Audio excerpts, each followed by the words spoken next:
Arrancamos. Ahí estamos. Bueno, entonces, el concepto de radios mínimos tenía que ver con la posibilidad de utilizar parte o toda la fricción transversal, que era la que actuaba como una de las fuerzas, generante de una de las fuerzas que se oponía a la fuerza centrífuga que se generaba cuando el vehículo entra en la curva y recorre la curva, ¿no? Se genera una aceleración que intenta sacar el vehículo de su trayectoria. Entonces, la posibilidad de contrarrestar esa fuerza era a través de la fricción lateral, ¿sí? Y el contacto entre el neumático y la calzada, considerando la calzada en estado húmedo, y la inclinación transversal de la calzada, o sea, esa inclinación, ¿sí? Que veníamos, o sea, de una calzada que va a tener una inclinación que se llama bombeo normal, bombeo se llama porque la calzada tiene una forma de carpa, digamos, ¿no es cierto?, a dos aguas.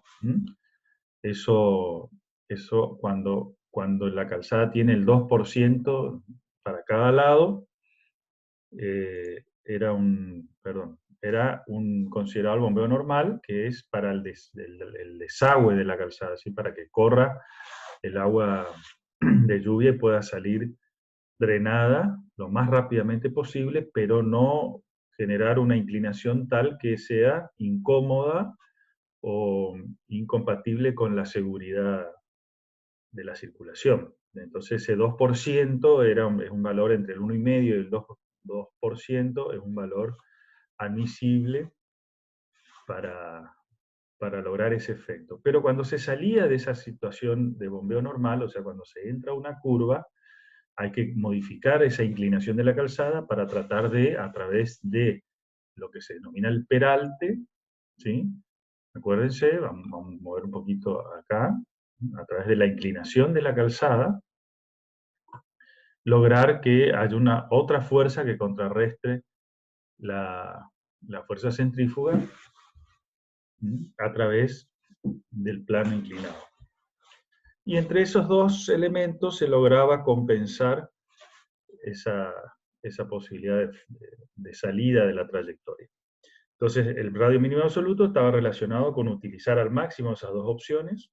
La norma fijaba hasta un 10% el peralte máximo admisible para una curva, y una serie de valores que estaban relacionados con la velocidad, ¿sí? De factores transversales para poder compensarlo. Entonces, combinando las dos valores máximos, salía el radio mínimo absoluto, o no se puede hacer un radio menor a este. La norma no lo admite y es peligroso. Y en el caso del deseable, que es el valor mínimo al que deberíamos tender, si es que no tenemos la posibilidad de hacer el radio un poquito mayor, más amplio, que al ser el radio más amplio, esa fuerza centrífuga va disminuyendo, ¿sí? Inversamente proporcional a la amplitud del radio, cuando las velocidades son iguales, ¿no? Consideradas son las mismas. Entonces, sí, el mínimo deseable sale a partir de considerar una velocidad menor incluso, y porque es la velocidad media de marcha, no la velocidad directriz, y una fricción nula, o sea que toda la compensación se la, se la damos a la inclinación de la calzada solamente. Esto es una medida de seguridad, o sea, esto acá actúa como un coeficiente de seguridad. Me estoy tomando una chance de no usar la fricción para no tener para usarla sí como una medida adicional. Bueno, entonces, bueno, este grafiquito habíamos visto que para quiebres leves, suaves, menores a 6 grados del cambio de dirección entre dos rectas, los radios se podía hacer un radio muy suave, o bien directamente se podría definir como quiebre, sin intercalar curvas. Y los radios máximos corresponden a desarrollos que del orden desarrollo significa la longitud de la curva, o sea, lo que recorre el vehículo, el arco de curva, que no superen los 3.500 metros. Estas son recomendaciones que da la norma para tratar de acotar esos límites de uso de los radios y de las longitudes de curva para que los diseños sean coherentes y compatibles con la seguridad, a partir incluso de estudios y estadísticamente se va estudiando y se va haciendo ajustes respecto a cuáles son los máximos y los mínimos adoptados. Y aparece en escena, que aquí habíamos quedado, la transición o esas curvas de radio variable, pero de relación longitud recorrida, o sea, el arco de curva versus radio, constante. O sea, que para una cierta longitud le corresponde un cierto radio, o sea, para una cierta longitud recorrida de la curva le va a corresponder un cierto radio, para otra longitud otro radio, así, ¿sí? Entonces, esta relación longitud-radio se mantiene constante, que es el parámetro de las curvas, se llama parámetro, que es un valor constante.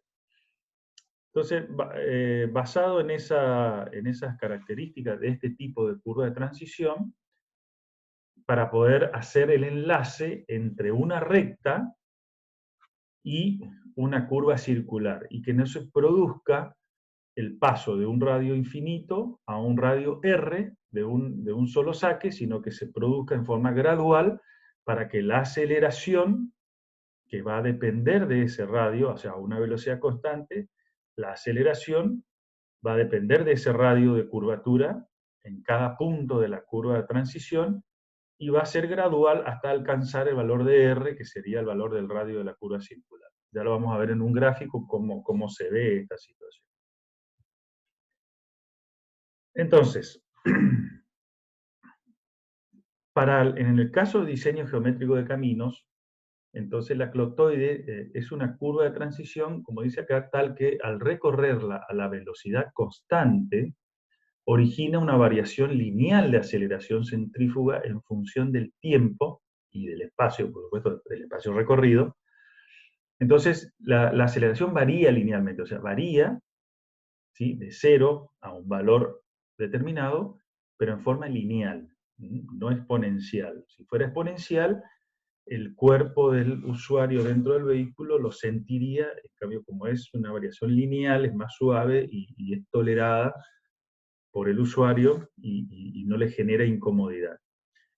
Y otra cosa importante es que es con un giro del volante a velocidad angular, o sea, la velocidad angular es la del giro constante. O sea, que no tengo que hacer movimientos bruscos ni de golpe, sino que yo puedo ir doblando en forma, digamos, constante, con una cierta cantidad de giro, ¿sí?, por unidad de tiempo constante, y eso me permite también un manejo más gradual y más seguro, porque convengamos que acá no somos los usuarios comunes, no son corredores de carrera, entonces no pueden ir acomodando el vehículo con giros muy bruscos del volante, sino que hay que tratar de hacérselo fácil, porque justamente esa facilidad o previsibilidad es lo que estamos buscando en los diseños para que sean seguros, que es un poco lo que siempre hablamos desde el principio. Entonces, la distancia mínima, como dice, entre las dos curvas a enlazar se denomina retranqueo. O sea, entre la curva, acá tienen el gráfico cómo funciona esto. Viene la recta del camino y este círculo rojo representa un tramo de este círculo, sería la curva circular que calculamos en función de las formulitas que teníamos arriba para el equilibrio cinemático. Entonces, ese tramo de curva circular se enlaza con la recta con un tramo de una curva espiral. Entonces acá tienen las dos curvas dibujadas y cómo hay un punto de contacto donde el radio de la espiral alcanza el mismo valor que el radio de la curva. Y fíjense, a partir de ese punto el radio de la espiral se va achicando, pero ya no uso ese tramo de curva espiral, solamente uso el tramo de curva espiral que va desde el radio infinito, o sea que igual que el radio de la recta, hasta igualar el radio de la curva circular. Entonces, la curva circular, que cuando ustedes vieron dibujada, voy un poquito para arriba, acá la curva circular, ustedes la ven, el arco de círculo, empalmado directamente en un punto que se llama principio de curva, donde hace tangencia el arco de círculo con la recta que viene circulando, ¿no? El vehículo viene circulando por una recta y de golpe comienza una curva circular. Esta situación es la que ahora no se ve exactamente así en el gráfico que le estaba mostrando, porque la curva circular, que el punto ese de contacto, vamos a suponer que es este, ya no está en este lugar, acá, donde tendría que empalmarse o hacerse tangente con la recta, sino que está desplazado hacia arriba, ¿sí? Es como si tomo el círculo y lo desplazo hacia arriba un cierto valor P, que es el que permite ubicar el tramo de curva espiral entre la recta y el círculo. Y eso me permite, eso se llama retranqueo. Todos estos valores se calculan geométricamente y es lo que vamos a hacer. Entonces, cuando yo tengo que calcular y diseñar una curva espiral, lo que voy a diseñar justamente es elegir un tramo de curva que va a tener una cierta longitud, ¿sí? Que ya vamos a ver cómo se calcula, y que me va a generar, cuando la interponga entre el círculo y la recta, un cierto desplazamiento denominado retranqueo. Entonces, la curva circular, como se ve acá, ya no queda dibujado el tramo circular, ya no queda dibujado, fíjense, en la posición que originalmente tendría que estar si solamente uso un tramo de curva circular, fíjense, ahí estaría el principio de curva y fin de curva, sino que tengo que desplazarlo hacia adentro, pero en forma, digamos, siguiendo, es como si yo tomo, como si esto estuviese en la misma línea, el centro del círculo lo desplazo en la misma línea y lo ubico paralelamente, un poco más hacia adentro del ángulo que forman las tangentes, y me permite ubicar ahí un tramo de curva, que es este que estoy indicando acá, que es el tramo de curva de transición. Es este y este que está acá. Entonces, hay otros principios de curva, que ya no es el principio y fin de curva que hubiese sido circular, sino que va a haber un principio de curva de la tangente, o sea, de la recta con la espiral, y después un punto donde se va a tocar la espiral con el arco de círculo. Y tanto eso va a suceder a la entrada como a la salida. Las curvas pueden ser simétricas, o sea que sean exactamente igual de un lado que de otro de la bisectriz, o pueden ser asimétricas si es que yo elijo curvas de transiciones diferentes para la entrada y la salida de la curva. No sé si quedó claro cómo se produce, ¿sí? O sea, qué es lo que sucede con la curva circular cuando, digamos, le interpongo un tramo de transición. Entonces, el vehículo va a venir por la recta, va a iniciar la transición. Esta transición tiene radios, como es un tramo de curva espiral, tiene radios diferentes y por lo tanto una variación de la aceleración constante, pero desde cero hasta la variación, la aceleración máxima que alcanzaría en este punto. Y eso va a suceder en la transición.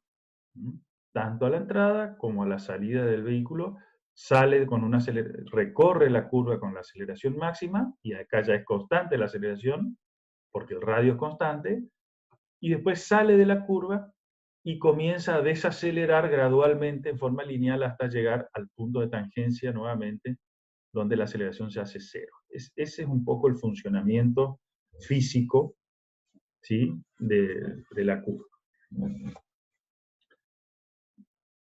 ¿Alguna consulta?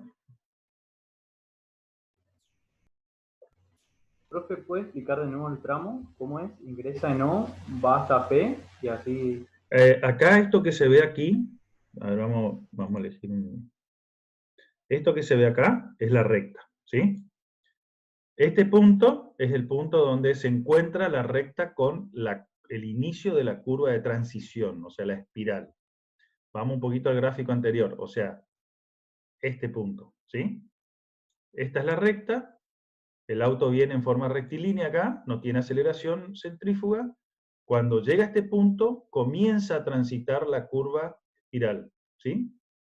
Y comienza a ver radios diferentes, porque el radio arranca acá en infinito y comienza a ganar valores de radio cada vez más chicos, hasta que llega al radio R, ¿sí? Que es este, que es el radio de la curva circular, que es esta. ¿Se entiende? Entonces, todo el tramo verde que recorre es la curva de transición, donde el radio comienza en infinito y alcanza un valor R. Si lo vemos acá, es lo mismo, nada más que este punto es el punto donde el XY es el punto, fíjense que se toma la misma de referencia, XY. Entonces acá comienza la curva de transición. Entra a la curva de transición, recorre la curva de transición y se encuentra con la circular acá. Si no hubiese curva de transición, la curva circular estaría ubicada en esta posición. ¿Ven? Ahí está, acá está, curva circular original. Si es que no le pongo transición y solamente decido poner una curva circular. Pero en ese caso el principio de curva está acá. Acá. ¿Se entiende? Entonces, lo que sucede aquí es que una vez que entra la transición, la curva circular hay que dibujarla desplazada un cierto valor, que es ese valor de retranqueo que yo le explicaba. Entonces, el auto recorre la transición hasta que llega al sector circular, y ahí recorre el sector circular hasta que sale de vuelta a la transición de salida. Entonces, el vehículo lo que hace es aceleración cero, aceleración gradual, linealmente gradual, aceleración máxima, aceleración constante dentro de la curva, y desaceleración lineal gradual hasta llegar de vuelta a la posición de la recta. ¿Se entendió? Después Sí, profe. cuando lo calculemos, por ahí lo van a terminar, porque acá hay muchas rayas y muchas indicaciones, pero es simple, digamos. O sea, si lo analizan después van a ver que no es nada raro. Las rectas que yo decidí cuando diseñé esas rectas quebradas, obviamente son esta y esta, ¿sí? Y este es el ángulo de quiebre, digamos. ¿Entiendes? Profe, ¿Sí? eso es para aliviar la aceleración cinética, se hace ese sistema. Para pasar de una aceleración nula a una aceleración A, X, digamos, una aceleración X que va a generar la curvatura que va a tener el arco de círculo, ¿no? O sea, el vehículo arranca con una aceleración cero acá, cero. La aceleración aquí gradúa de un valor cero a un valor A. Pasa de un valor cero a un valor A.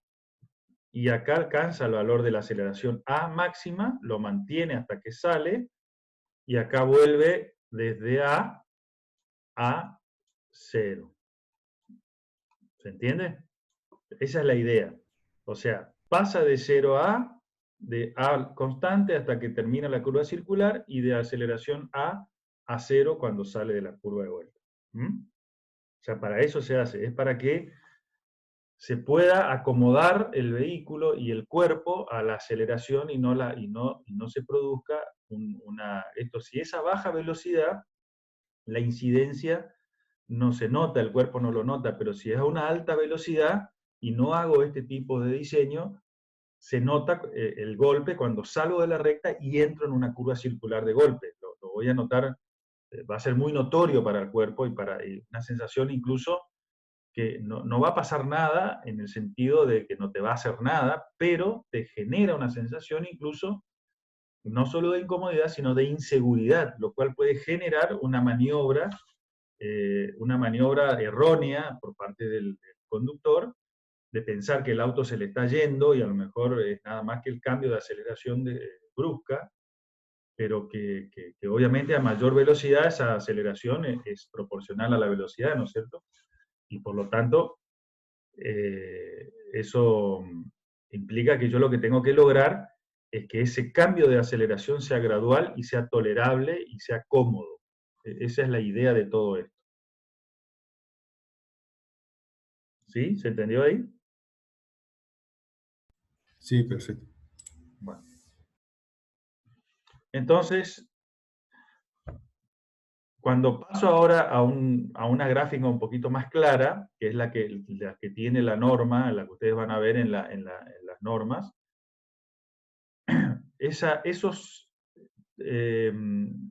digamos, los puntos notables se llama, o sea, todos los puntos que hay que definir a partir de la inserción de una curva circular y de una curva de transición, se calculan geométricamente, ¿sí? Hay cálculos geométricos que se hacen y que no viene al caso acá. Si lo quieren, hay desarrollos que están en el libro de Sierra, que pueden mirarlos o pueden mirar en cualquier libro de geometría y van a saber cómo salen todos estos valores. Yo les tiro lo que interesa saber, que son las fórmulas para poder determinar la posición de cada punto. ¿Por qué necesito hacer eso? Primero porque necesito graficarlo en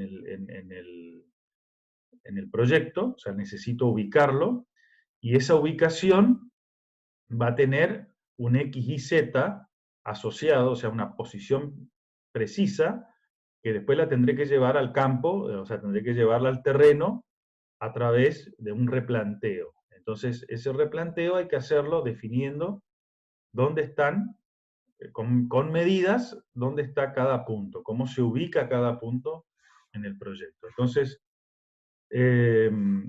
lo que aparece aquí es, bueno, el primer punto notable es el punto donde la recta se une con la porción de transición, ¿sí? Que se llama tangente espiral. ¿Eh? O sea, punto de la tangencia, vamos a sacarlo un poquito para acá, es tangente, punto común de la tangente y la espiral, que es este punto que se ve acá. ¿Mm? El otro punto que aparece es el punto EC, que se llama punto común de la espiral y la curva circular. O sea, acá la espiral termina y comienza la porción circular de la curva. ¿Mm? Después viene del otro lado los puntos que son los simétricos. El CE, o sea, el círculo espiral, y la espiral tangente. ¿Se entiende? Bueno. Otro término es, LE es la longitud de la espiral, que es la longitud del arco. ¿Sí? Esto que está indicado acá indica la longitud del arco de este lado y la longitud del arco de este lado. LC es la longitud de la curva circular, o sea, es esta porción, es el arco de círculo que se calculó con el radio R, que sale a partir de adoptar una cierta velocidad, un cierto peralte, y calcular el radio de la curva, que puede ser como mínimo el radio mínimo absoluto, el deseable es el que todos queremos, y si es un poquito más grande, mejor. Y el desarrollo de todo esto tiene que estar por debajo de 3.500 metros, que era lo que le fijaba la norma como valor máximo, ¿sí? Entre TE y ET, todo el desarrollo de la curva. Entonces, ustedes acá pueden ver, vamos a cambiar de vuelta pueden ver. Entonces, TE, T grande, E chica, que es esto que ven acá, es la medida entre el punto de tangencia de la recta con la espiral y el vértice, ¿sí? Donde quiebra, donde yo lo que dibujé originalmente en mi diseño, cuando hice el trazado, es esto. Hice la recta y quebré, cambié de dirección, por alguna razón tuve que cambiar de dirección. Bueno, este es el punto donde cambia la dirección, que es el vértice. Entonces, la distancia que hay entre el punto de tangencia de la espiral con la recta y el vértice se llama tangente principal. Esto que se ve acá. ¿Sí? Después hay otro, la externa, eso ya lo habían, ustedes se lo habíamos mostrado, era la distancia entre el vértice y el centro de la curva circular. Eso se llama externa. El punto K, o sea, este K y P son las coordenadas del punto PC, que sería el principio de la curva circular desplazado. Acuérdense que la curva la tuve que desplazar para poder meter la curva circular. Ese desplazamiento que acá se lo veía como algo más exagerado, que es este valor P, cuando hacemos los cálculos es este valor que está acá.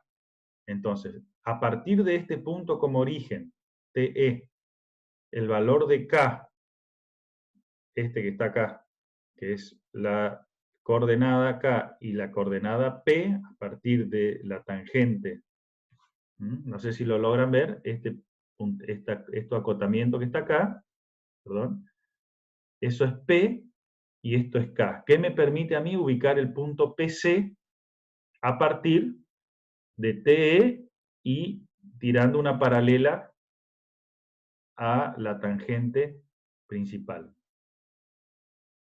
¿Se entiende? Profe, disculpe, ¿puede explicar otra vez lo de desplazar el círculo? Eso no estoy entendiendo, por favor. Vamos para arriba. Acordate de este gráfico, ¿sí? Sí. O sea, si yo hubiese solamente construido o diseñado una curva circular, la situación tendría que ser esta,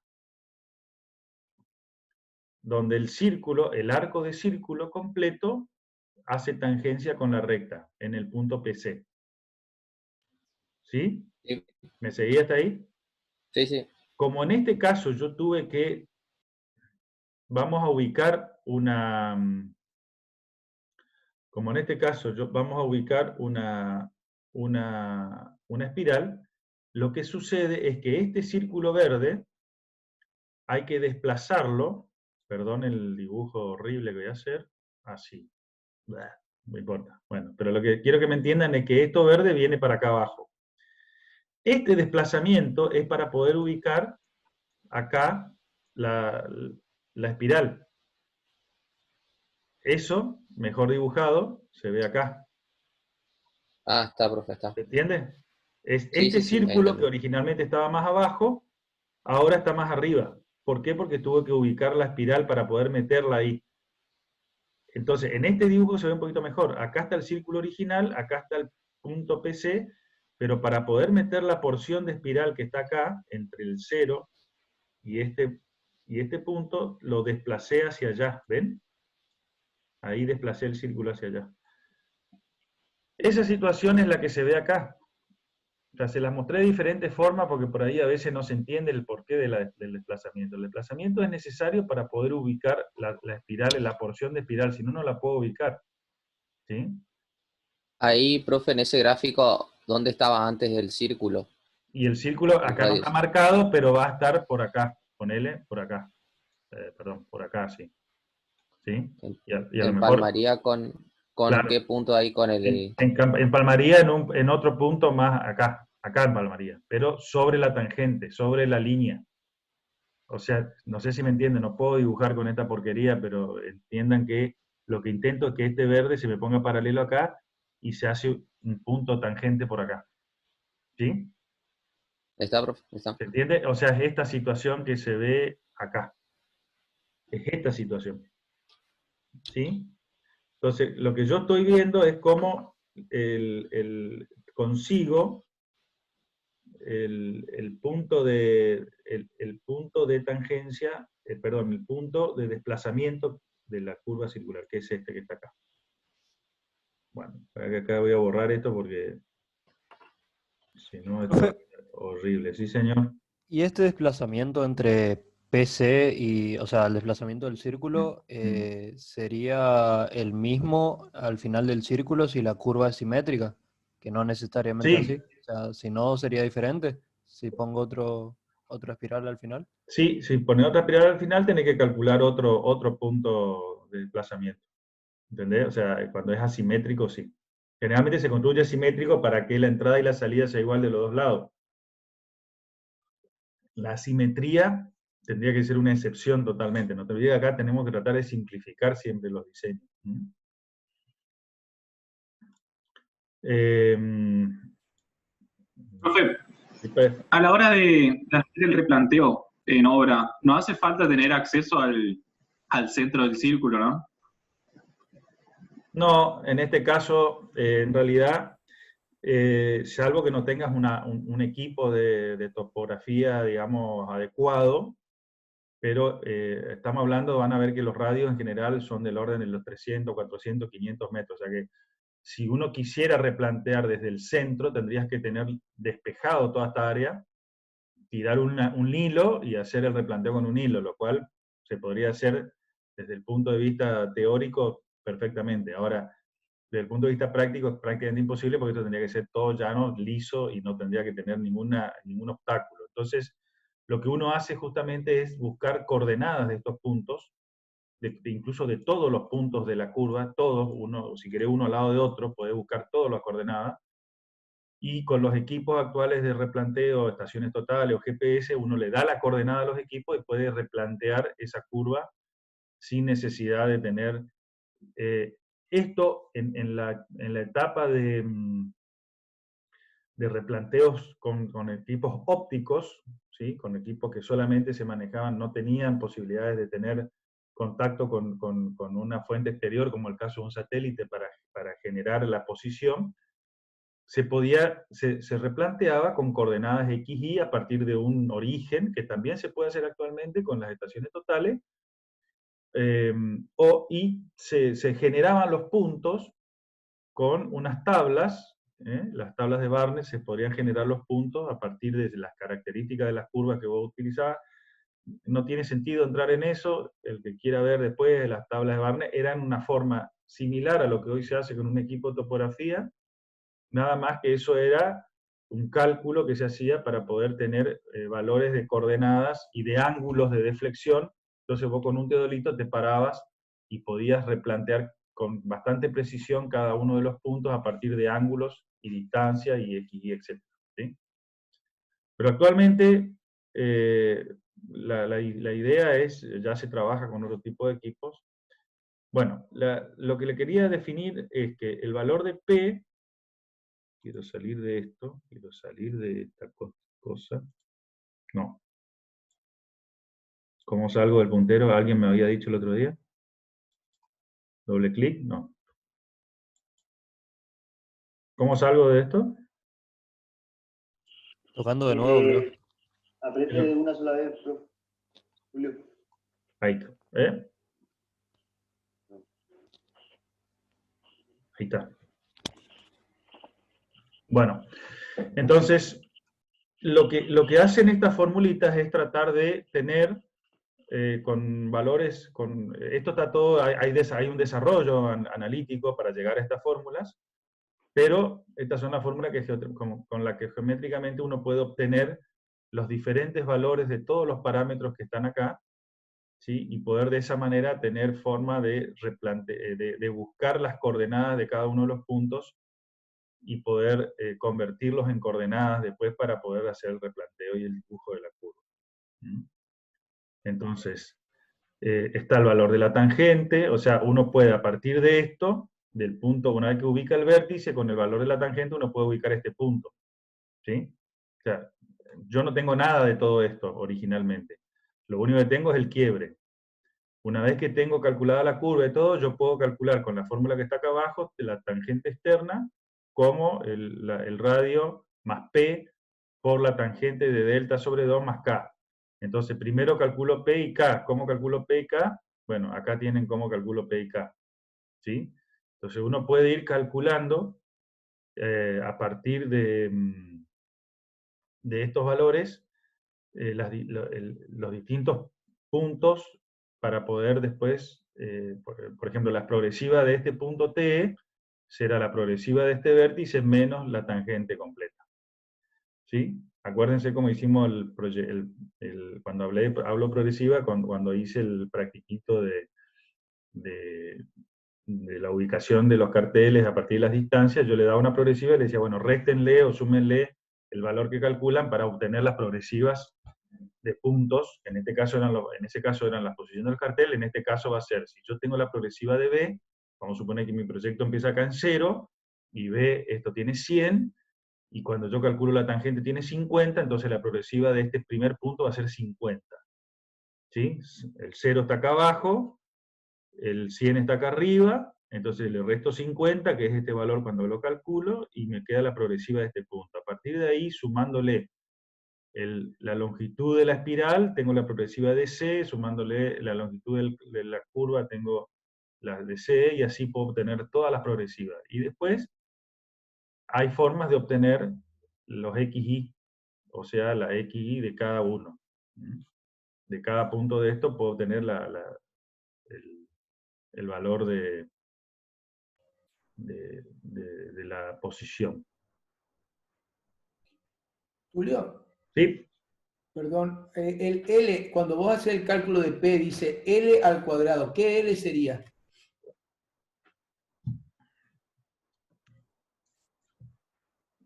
El L del... ¿Este L que está acá? Sí, ese L. Para hacer el El, cálculo de P. esa es la longitud de la curva, esa es la longitud, no, de la espiral no.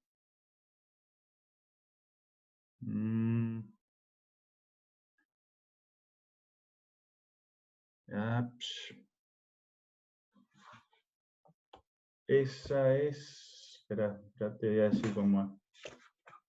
Ahora te busco el valor bien, porque no estoy muy seguro de cuál L es. No hay problema, viste que por eso pregunté, porque tenemos el LE y el LC, pero el L solo No, está bien. no figura. Eso, Por eso nomás. yo lo dejé un poco esto para resolverlo en el práctico, después lo vemos bien ahí en el práctico. Perfecto, perfecto, no te preocupes, lo Por vemos eso en el práctico. lo puse en forma muy genérica acá. No te preocupes, lo vemos en el práctico, gracias. Dale. Avanzamos. Bueno, acá lo importante de esto, más que de esto, que después lo vamos, es para el práctico y para saber qué significa cada cosa. Lo importante es esto. ¿Cómo se definen las curvas de transición a partir de, ¿cómo es?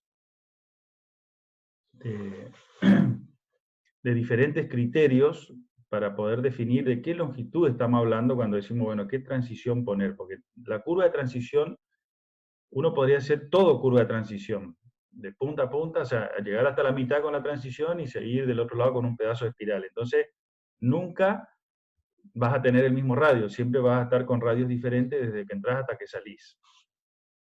Esa no es la idea, ni tampoco es cómodo, ni es útil. Entonces, se definen distintos criterios a lo largo de digamos, de la historia del diseño geométrico. Se pudo definir distintas formas de...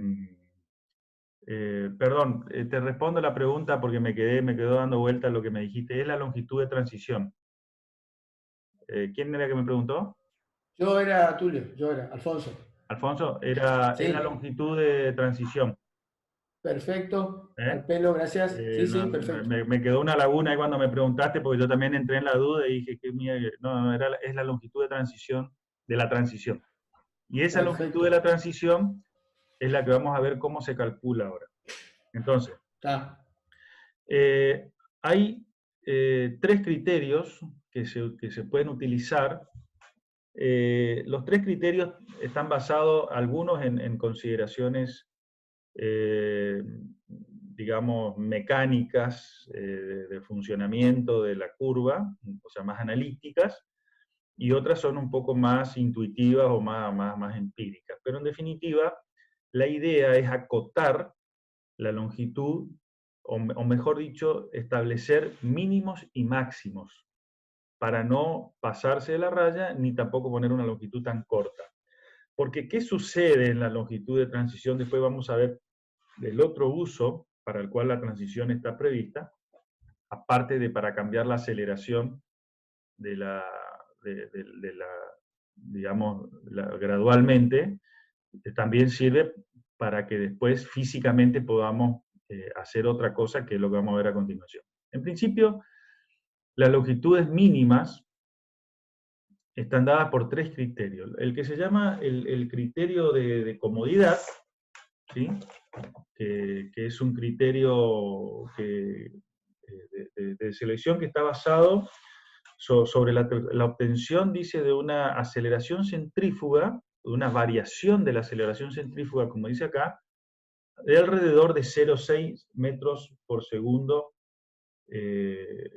al cubo, ¿no? Porque esto es metro por segundo al cuadrado por segundo, que es la variación de aceleración, de metro por segundo al cuadrado por segundo. Entonces, como esta es una variación de aceleración en la unidad de tiempo, por eso el segundo está al cubo,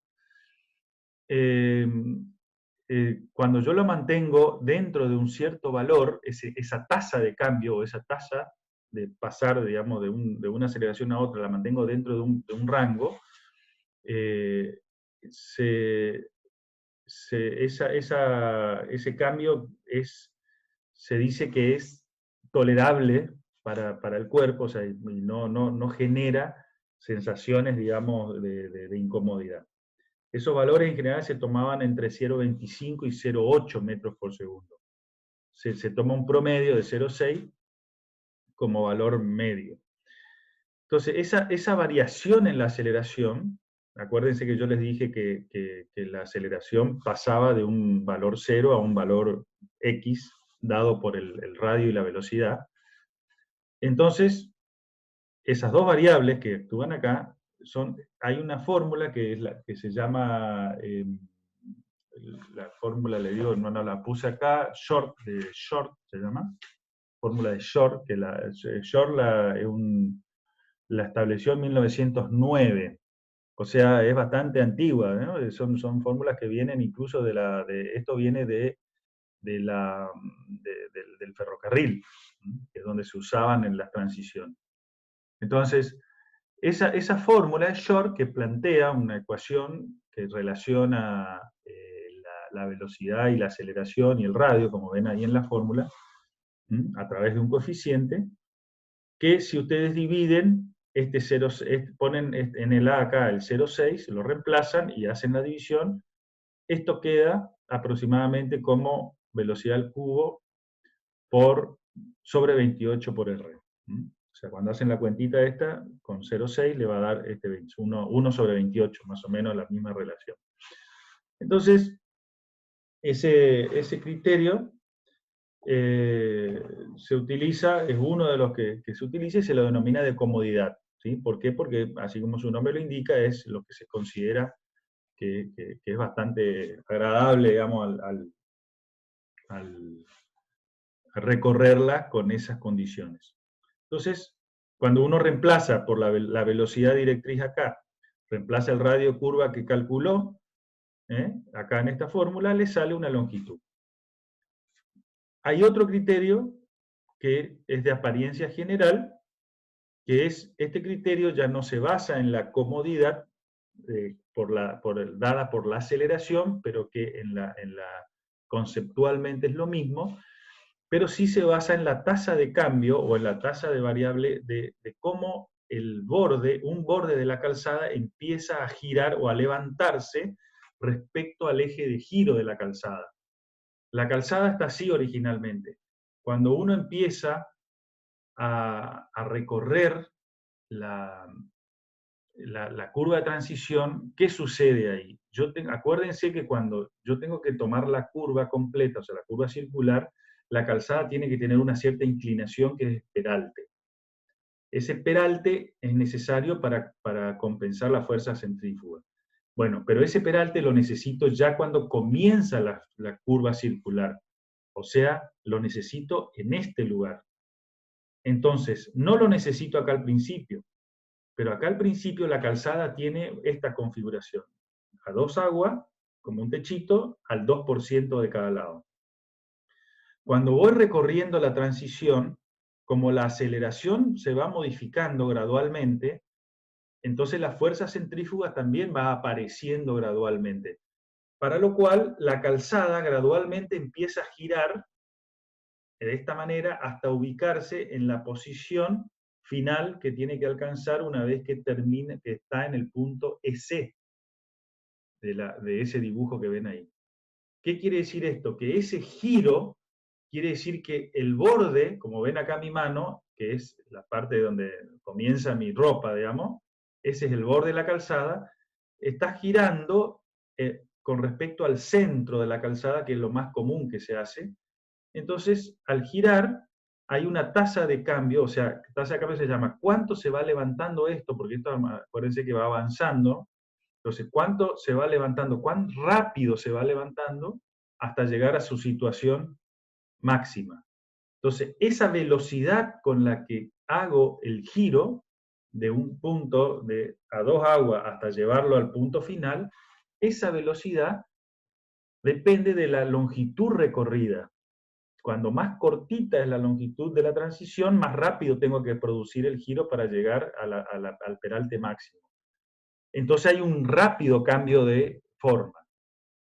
Entonces el criterio, ese criterio de apariencia general está más basado en que, en esa situación, en que el usuario ve un cambio, un giro gradual de la calzada y que es agradable, es una sensación que es agradable a la vista, a lo que él está viendo, por eso se llama de apariencia, pero que en realidad está basado en la sensación que tiene el usuario al producirse el giro y el auto va girando y va empezando a inclinarse.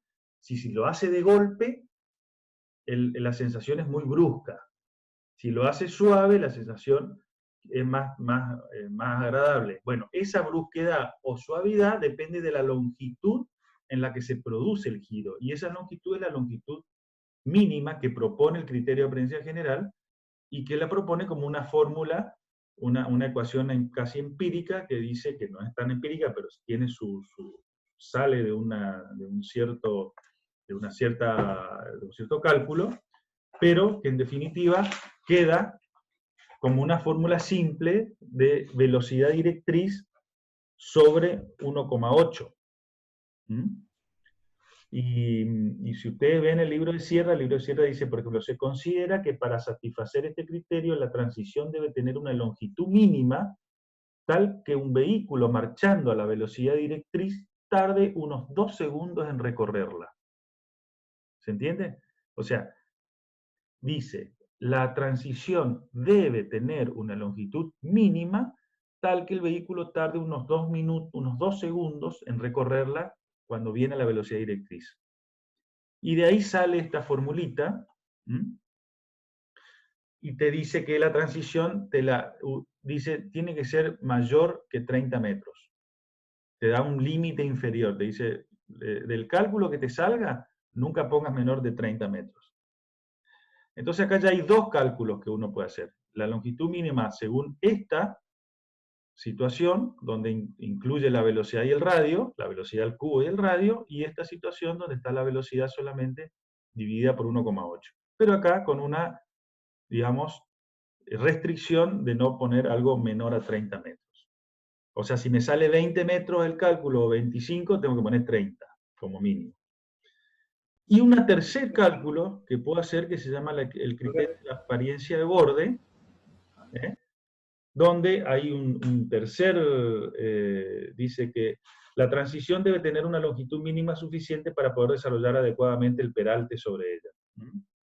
Y esto también más o menos responde al mismo criterio anterior, nada más que el anterior tiene que ver con la apariencia, y este tiene que ver ya más con la sensación. El tercero, el criterio de apariencia de borde, tiene que ver más con la sensación del usuario.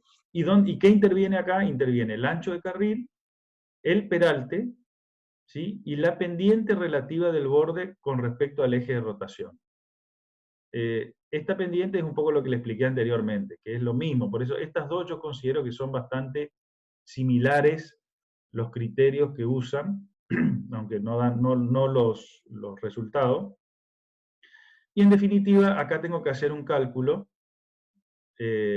digamos, previo, que es el cálculo de este valor que se llama IB en porcentaje, y acá interviene la velocidad directriz, hago este calculito previamente, lo pongo en esta fórmula, y junto con el ancho de carril y el peralte elegido para el cálculo de la curva, sale el desarrollo o la longitud mínima del criterio de apariencia de borde. Entonces tengo 3 cálculos que puedo hacer, y de esos 3 elijo el mayor, o sea, el que me englobe los otros 2. Entonces, si el criterio de comodidad es mayor y los otros 2 son menores, el criterio de comodidad manda, o si el criterio de apariencia general es mayor, sobre los otros 2 el que manda, y si el criterio de apariencia de borde es mayor, manda ese.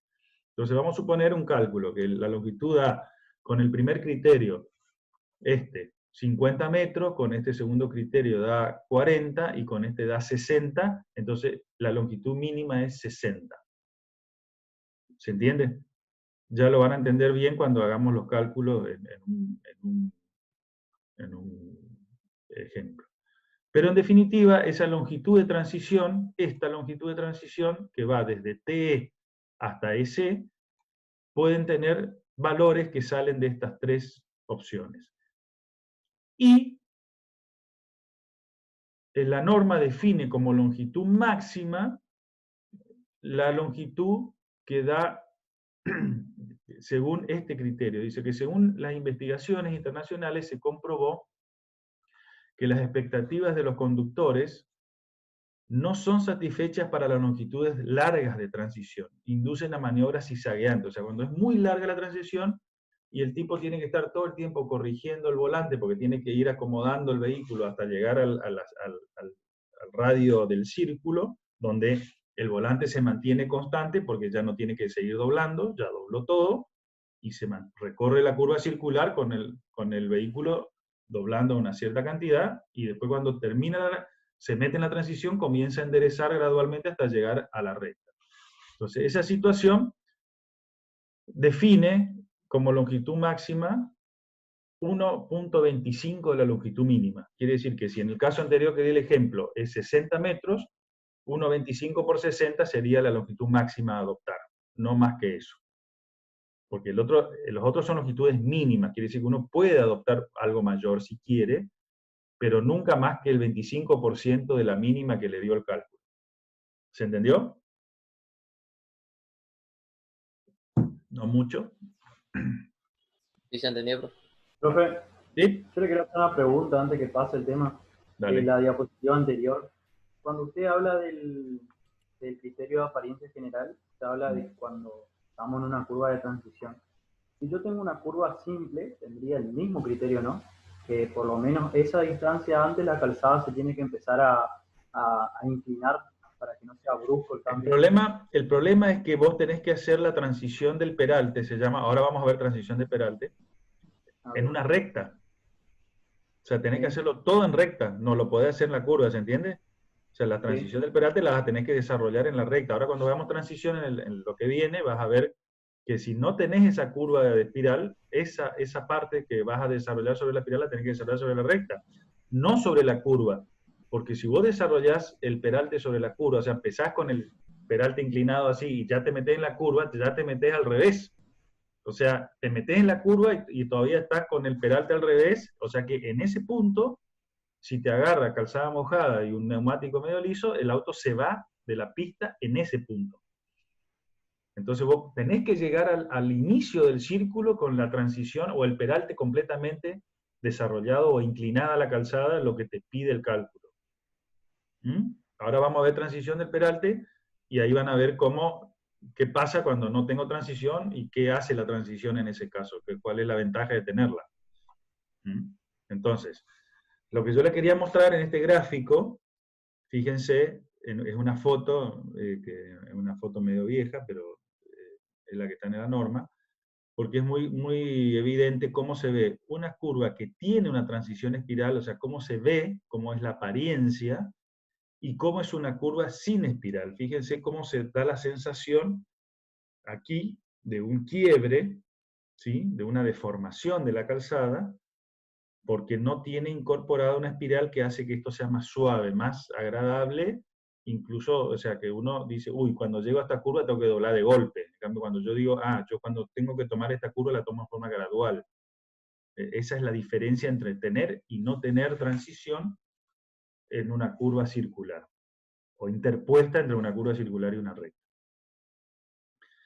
Entonces, la norma tiene tablas como esta, donde para distintos peraltes y radios mínimos deseables y absolutos, para distintas velocidades directrices, me da, digamos, el radio mínimo deseable, esto es... no, esto puse mal acá, perdón, esto es una curva de radios, nada que ver. Estas son curvas de radio, no de transiciones, pero acá, bueno, después vamos a ver, esta es una curva general de radios, en función de distintos peraltes, bueno, están calculados, pero después ya vamos a ver otras tablas que son más precisas que esta. Bueno, la transición del peralte, que es lo que quería mostrarles, es, en definitiva, vamos a cambiar esto de lugar. ¿Qué sucede? Lo que yo le explicaba, intentaba explicarle con la mano, para que ustedes vean, lo que sucede acá es lo siguiente. Uno cuando, aquí en este punto, donde ven el cursor, está el bombeo normal. O sea, la calzada viene con una inclinación a 2 aguas, 2% para cada lado. Este es el eje de la calzada, estos son los bordes, ¿sí? Lo otro que ven allá son las banquinas, no le den mucho artículo. ¿Qué pasa? Cuando yo empiezo a entrar a la curva, tengo que ir girando, fíjense, tengo 2%, 2%, acá ya tengo 0, acá 2%, acá tengo 2% todo para un lado, y acá ya tengo 5% todo inclinado. Cuando llego al inicio, al punto donde ya tengo el círculo, comienza el arco de círculo, yo tengo que tener en este caso, si vamos a suponer que el peralte que he elegido era el 5%, yo ya tengo que tener acá, en el inicio de la curva circular, toda la calzada desarrollada. Entonces ahí pueden ver cómo va girando, y esto, fíjense, cada punto de esto, fíjense cómo acá se ve la inclinación del borde de la calzada que arranca acá y termina acá arriba. Esa es la inclinación a la que se refiere el desarrollo, el cálculo de la longitud de peralte por apariencia general, apariencia de borde, donde esta inclinación, cuando es más fuerte, quiere decir que la distancia entre este lugar y este lugar es más corta. Entonces, esa es la distancia de la longitud de espiral. O sea, todo esto es la longitud de espiral. Acá se desarrolla toda esta inclinación. Y yo, cuando hago el proyecto, le tengo que dar cota al eje de la calzada y cota a los bordes de la calzada. Este irá subiendo, esta se mantiene en el lugar, y quizás después, o si no va bajando, depende cómo yo haga el giro del peralte. Porque acá, ¿qué puede suceder? Que esta inclinación, tipo abanico, como ustedes ven acá, se pueda suceder girando en el eje, como está visto acá, girando en este punto, o sea que yo empiezo acá a girar desde acá, pongo, o sea, eso significa que una cosa es que yo gire así, y otra cosa es que yo gire todo así, y después gire desde este punto, o sea que este punto comienza y gira todo, el eje también se levanta, ¿sí? O sea, todo el eje se levanta. En No cambio, se si ve yo giro... tu puntero, perdón, ¿Cómo? Tulio, no se ¿Cómo? ve tu puntero, no se ve tu puntero, si estás haciendo con un puntero eso que estás hablando. No, estoy haciendo con la mano, Ah, con las manitos mágicas. Fíjate lo que te pongo acá.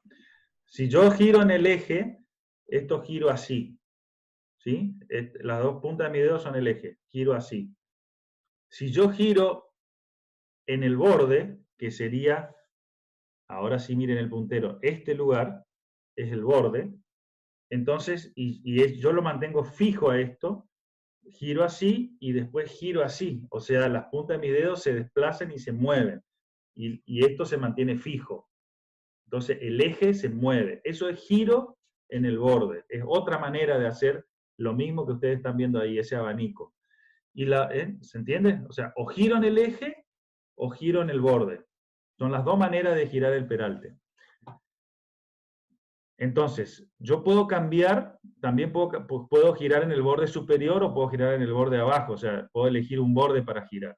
Pero en definitiva tengo que conseguir el mismo resultado, la diferencia es qué es lo que cambia de lugar con respecto al proyecto original, a la posición original y qué no. En la figura del costado pueden visualizar esto que está en 3D, lo pueden ver cómo es el desarrollo aquí. O sea, esta primera posición es esto que está acá, la segunda posición, que es esta, con 0 acá, la calzada se pone en 0, o sea que de esta posición pasó a 0. La segunda, esta tercera posición es cuando yo me pongo, se llama bombeo removido, que es esta donde todo tiene el 2%. Hasta ahí, la calzada derecha no se movió nada.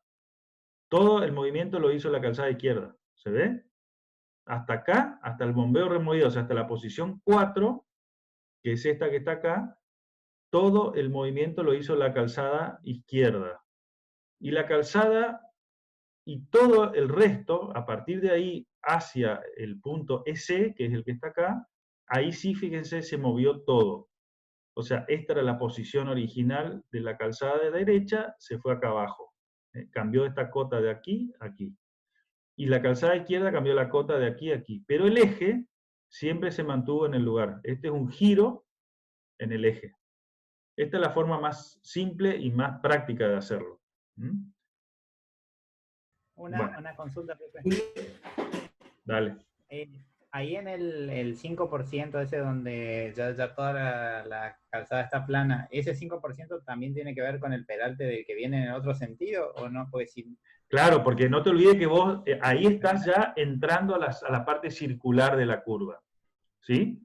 Cuando vos estás en ese punto, ya estás en el punto espiral círculo, ese. Vamos para arriba, esto ya lo vamos a ver más claro, estás acá. Entonces, dentro del círculo, toda la calzada tiene que tener 5%, en este caso que era el valor del peralte, dentro de la parte circular, ¿sí?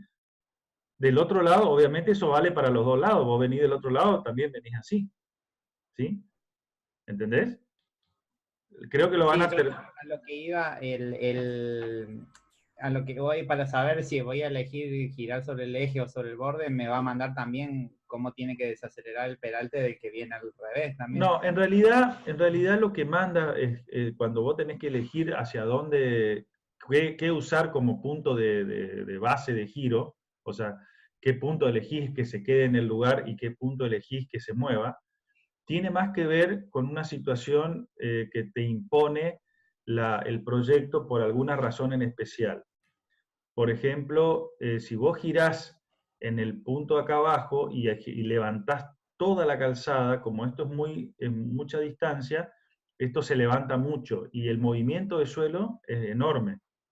Entonces te levanta mucho el movimiento de suelo. En cambio, si vos girás acá en el eje, compensás el movimiento de un lado con el movimiento del otro. Por ejemplo, esa es una razón por la cual elegir uno u otro. Y a veces te lo impone alguna condición física del terreno, alguna situación por la cual vos no podés mover el borde, ¿sí? Y entonces movés todo el resto. Pero si no tenés ninguna condicionante especial, yo aconsejo no muevan el eje. O sea, continúen con el eje, con la cota proyectada. Ya vamos a ver altimetría, o sea, me estoy anticipando, pero vos proyectaste una cota de eje y lo bueno de esto es que no la vas a mover, solamente moves la cota de los bordes. Y al girar sobre el eje, moves un poco de la de la izquierda y un poco la de la derecha, un poco para arriba a la izquierda, un poco para abajo a la derecha. Eso compensa movimiento de suelo. Tiene que ver con una cuestión económica también. ¿Sí? O sea, la elección de cuál mover, o sea, cuál quedar quieto y cuál mover, es más, tiene que ver con las condicionantes que tenga el proyecto. Pero si no tenés condicionante, el consejo es dejar quieto el eje y mover los bordes. ¿Se entiende? Sí, sí. Julio, ¿Sí? Julio, ¿Sí? una consultita rápida. Vos dijiste hoy que ese giro se comienza a hacer, o yo entendí mal, desde el tramo recto. Vamos a ver la que sigue y la vas a terminar entendiendo. Vale. Esta. Mirá. ¿Qué pasa acá? Esto que se ve acá, esta línea negra fina, es la rasante. O sea, ese es el eje del camino. Si lo miramos acá, en el gráfico de la derecha, es este punto negro que estoy señalando. ¿Sí? El eje del camino. Sí. Es la posición A. Esa posición A, esto es un corte del proyecto en esta posición A. ¿Ven?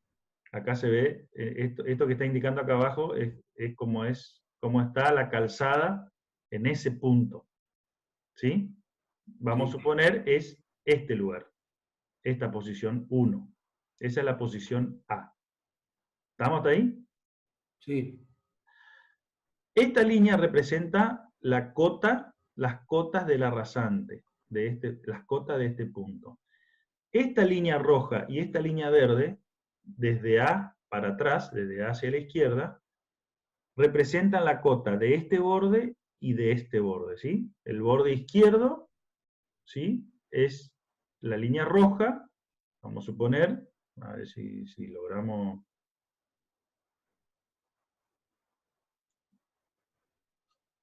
Vamos a ponerlo por acá. Entonces, fíjense, vamos a poner rojo, es esta línea. Y verde es este borde. ¿Sí? ¿Se entiende ahí? Sí. Bien. Sí. Entonces, en esta representación, esto es una representación como si yo hago un corte longitudinal acá, en el eje, y lo miro, y miro todo desde esta posición, ¿sí? Mi ojo está ubicado en esta posición. Miro acá y yo veo un corte del eje de la calzada y es lo que veo acá en este gráfico. Entonces, estoy viendo, por un lado, el punto, la línea de la rasante, que es este punto que está acá, y estoy viendo la cota de los dos bordes. Esta cota y esta cota, que como ustedes ven, ¿cuánto más abajo del eje está? ¿Cuánto más abajo está este punto de este? 2%. 2% más abajo de esta, 2%. por esta distancia, el 2% de esta distancia, ¿sí? ¿Sí? Sí, sí. Entonces, si yo calculo, vamos a suponer, si yo tengo una calzada de un carril de 3,65, saquen la cuenta, 3,65, vamos a sacar la cuenta, perdón por la desprolijidad, pero no sé si alguno quiere calcular. 7 centímetros menos. ¿Cuánto? 7,5, ¿no? Bueno, quiere decir que si yo esto tengo una cota 100, este punto tiene una cota 7,5 centímetros menos, o sea, 92,5. 92,5. Y el otro punto también, ¿sí? Igual. O sea que acá yo tengo 100 y acá tengo 92,5, ¿sí? Bueno, ¿qué pasa? Cuando comienza la transición, fíjense lo que dice acá arriba, recta y clotoide. O sea, acá está todo el punto TE y el punto EC. ¿Sí? Tangente espiral, o sea, vengo con la recta y toco la espiral, comienza la espiral, termina la espiral acá, en EC. Acuérdense el grafiquito de la curva. ¿Mm? Sí. Acá Sí, comienza la parte circular de la curva. Entonces, ¿qué sucede? ¿Cómo se pasa de esta situación a esta situación? En los primeros 20 metros para atrás del punto T, ¿sí? O sea, Dentro de la recta todavía. volvemos Dentro de un la poquito recta. acá. O sea, si yo tomo este punto y tomo 20 metros para atrás, aquí comienza a, ¿qué pasa con el borde rojo? ¿Por qué empieza a subir el borde rojo? ¿Qué empieza a pasar? Esto comienza a subir. O sea, Ahí ya está haciendo el claro, giro sobre el eje. exacto, entre la posición A y la posición B, entre la posición A y la posición B, que sería esta de acá, paso de 2% a 0. O sea, quiere decir que el borde rojo se me empezó a levantar, ¿sí? Este borde rojo comenzó a subir hasta alcanzar 0% la calzada, se pone plana. Quiere decir que ¿qué cota tiene el borde rojo acá respecto al centro? La misma. La misma. Entonces, ¿dónde se ubica la línea roja? En el mismo punto, en la misma posición que la línea de la rasante. La rasante. En ese lugar, en ese punto, la calzada se hace horizontal, en ese preciso lugar. Pero de ahí para atrás, o sea, hacia el punto A, la calzada fue subiendo, ¿sí? El borde fue girando, o sea, pasó esto, empezó a girar, ¿sí? Empezó a moverse. Entonces, ubíquense que en estos 20 metros tengo que subir los 7,5 centímetros que habían calculado ustedes. O sea que yo tengo que si yo quiero poner cotas intermedias, tendré que ir calculando esas cotas por relación de triángulos. Es muy simple hacerlo si yo quiero tener acotada la calzada precisamente desde el lugar del del 2% hasta el 0. ¿Sí? Eso se hace en los primeros 20 metros sobre la recta.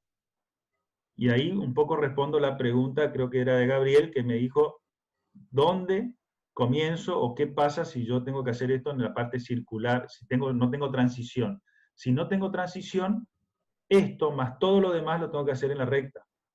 En cambio, cuando tengo transición solamente uso un pequeño espacio, 20 metros, que eso, imagínense, viniendo a 100 km por hora no es nada prácticamente, no te das cuenta. Entonces, en esos primeros 20 metros se llama recta extendida, se hace esa transición, esa primera transición y paso de -2 a 0. La segunda parte de 0 a 2, o sea, cuando alcanzo, fíjense, la altura del eje del borde rojo, ahora me alcanza el 2%, pero en el otro sentido, positivo. No negativo, sino positivo. ¿Qué sucede ahí en este punto?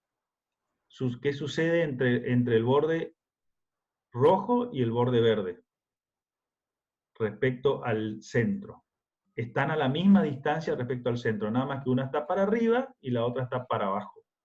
¿Sí? Entonces, quiere decir que en ese caso se me puso plano, pero todo al 2%. ¿Sí? Lo que hice fue girar un lado nada más y ponerlo en la misma condición o en la misma inclinación que el otro lado. Eso se hace en los próximos 20 metros, como dice acá la norma. O sea que en esos 40 metros yo tengo que pasar del bombeo normal, esto que aparece acá, al bombeo removido, que es cuando el borde verde, fíjense que se mantiene horizontal, quiere decir que no cambió cota, hasta acá, y el borde rojo empezó a cambiar del -2, pasó a +2. ¿Sí? ¿Se entendió o no? Sí, sí. O sea que acá tiene +2 y este tiene -2. A partir de ese punto, ¿qué pasa? Fíjense con el borde rojo y qué pasa con el borde verde. El borde verde, que es este, y el borde rojo, que es este, el borde rojo comienza a levantarse cada vez más y el borde verde comienza a bajar cada vez más. Pero ya se hace eso todo junto, como si estuviesen soldadas las dos calzadas y giran todas juntas hasta alcanzar que el máximo peralte, igual para cada lado, o sea, giró todo, pero giró siempre manteniendo el eje en el mismo lugar, y acá alcanzó el peralte total, como dice esto, donde el borde exterior tiene la misma cantidad de altura que lo que baja el borde verde, y pasé del 2% que tenía acá al E, peralte E, que es el X% que yo calculé. 5 en el ejemplo este. ¿Sí? O sea, todo ese paso del 2, que es acá, de la posición 4 a la posición 5, hay que hacerla en esta distancia. ¿Y qué es esa distancia? Es el peralte, fíjense que es toda la clotoide. O sea, la clotoide viene desde este punto, donde la puse a horizontal a la calzada izquierda, a partir de ahí comienza la clotoide, o sea, la curva de transición, y termina en este punto, donde alcancé el máximo giro de la calzada. ¿Por qué tuve que alcanzar el máximo giro? Porque acá, donde a partir de acá yo tengo el círculo ya, la sección circular, yo necesito la compensación de la fuerza centrífuga total. Entonces mi calzada tiene que estar completamente girada ya en ese lugar. Y tengo que poder lograr que la fuerza centrífuga sea compensada por la inclinación de la calzada. Si yo no lo hago y llego a ese punto con la calzada con menos inclinación, corro el riesgo que la fuerza centrífuga supere lo que el peralte debería contener. Por eso necesito llegar acá con el máximo giro de la calzada, y a partir de ahí, ¿qué pasa con el borde exterior y el borde interior? O sea, el rojo y el verde se mantienen constante, girado, o sea, completamente girado, y recorren todo el círculo completo hasta que llego al otro lado, o sea, al otro punto CE. Y comienza todo de vuelta, pero exactamente al revés. Entonces, esa es la transición completa del peralte. Y para eso sirve la longitud de la clotoide. ¿Qué pasa si esto yo lo hago muy corto? O sea, si esta línea que aparece acá, que es la posición E, se me corre hacia la izquierda, o sea, se me achica esto, esta inclinación, o sea, la velocidad con que paso desde esta situación a esta situación es más alta. ¿Por qué? Porque esta inclinación tendría que ser más así. Y esta también tendría que ser así. Si yo tuviese esta línea más acá. ¿Se entiende? Y eso se llama velocidad del giro del peralte. O sea, si yo no mantengo una cierta velocidad de giro adecuada, que depende de la longitud de la clotoide que adopté, esta transición del giro del peralte se me hace muy brusca. Pasa de una situación bombeo normal a una situación E, peralte completo, en un corto tiempo y en un espacio corto. Y eso implica de que el giro vos venís manejando y de golpe estás así. Entonces lo que necesito es que eso sea gradual. ¿Sí? Para eso sirve también la longitud, cuánto se adopta de longitud de peralte.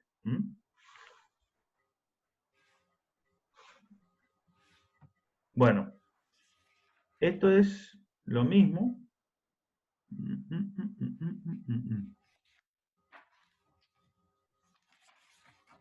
Y esto es el giro, si ustedes miran, no los quiero complicar, pero después lo miran con más tranquilidad, analizando los gráficos así como yo les fui analizando, y van a ver que acá, ¿qué sucede con el eje, que es la línea negra que está acá en el medio?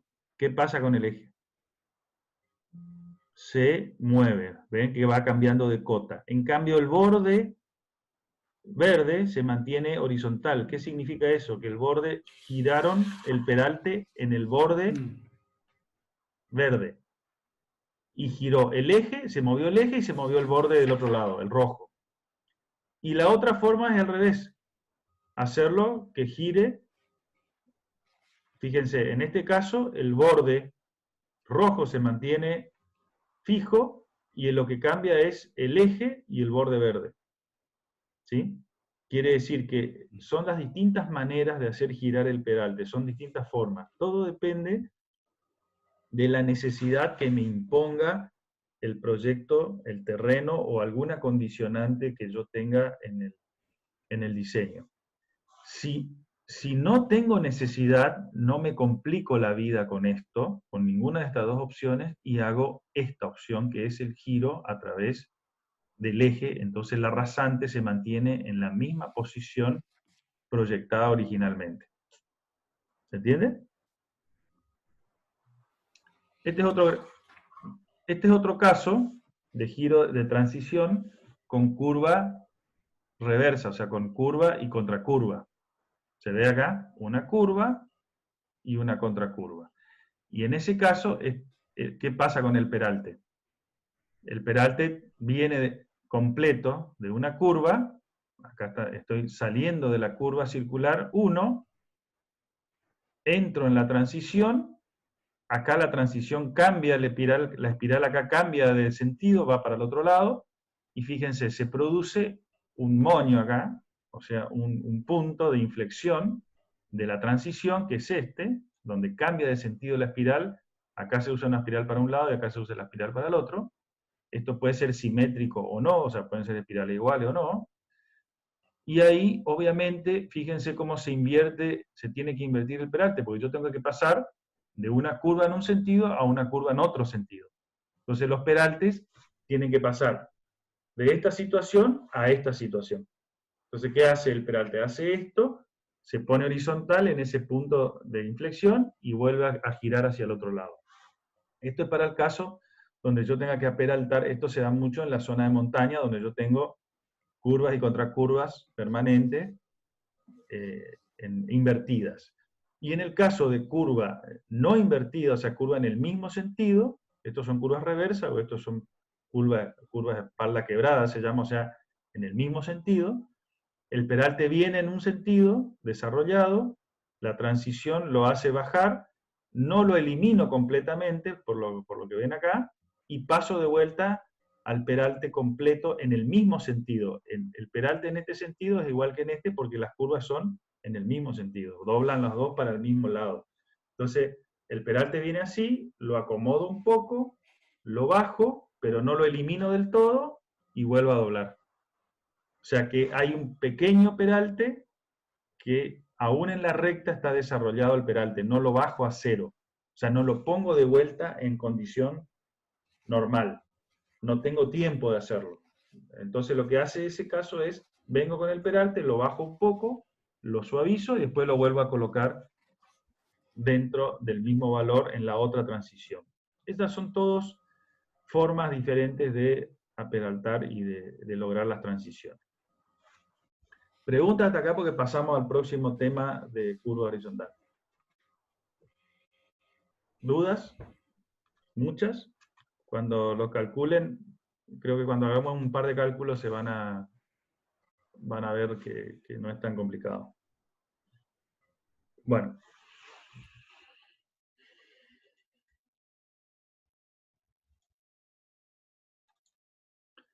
Entonces, ¿qué otra cosa necesito en la curva?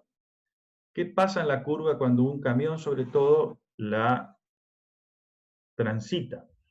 Pasa esto que se ve acá en el gráfico. La deriva del camión, o el camión al no ser flexible, sino que son dos tramos rectos de distintas longitudes, pero un camión de esta tipología son dos tramos rectos digamos, que no se pueden acomodar completamente a la curvatura de una curva horizontal.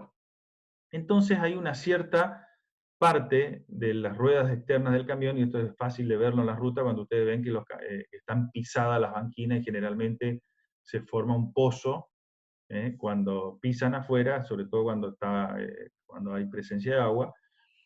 Entonces, la cuerda que hace el camión cuando recorre la curva obliga a que en algunas curvas, cuando son de determinados radios y anchos de calzada por ahí no muy grandes, se necesite poner un sobreancho en la calzada producto de esa situación que se genera con ciertos vehículos. Esto pasa con los vehículos largos, obviamente.